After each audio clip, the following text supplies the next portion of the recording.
Quest'anno l'Arciconfraternita di Sant'Erasmo qua a Santa Margherita Ligure, grazie ai collaboratori e ai volontari che si sono prestati nella costruzione e nella realizzazione del presepe,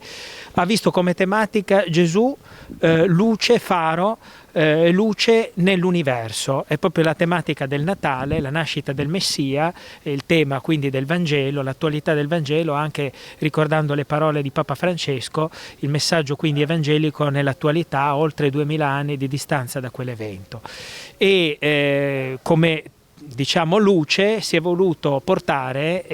la città di Genova con la lanterna fino ad arrivare quindi ai forti e tutto ciò che era all'epoca, diciamo, la Genova dell'epoca. Andiamo un po' nei particolari. Sì, diciamo che quest'anno all'interno ci sono come sempre dei personaggi che sono personaggi meccanici e rappresentano pescatori, cioè siamo l'oratorio di Sant'Erasmo, protettore dei naviganti e dei pescatori, e c'è la Maria, la famosa Maria coi guanti, che è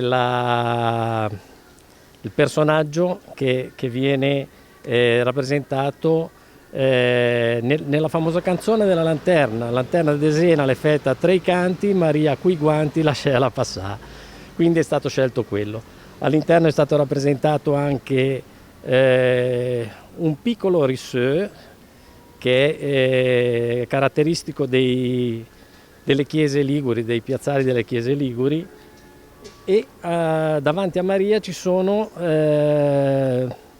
degli elementi che contribuivano al pranzo di Natale, cioè quindi ci sono i famosi maccheroni di una volta,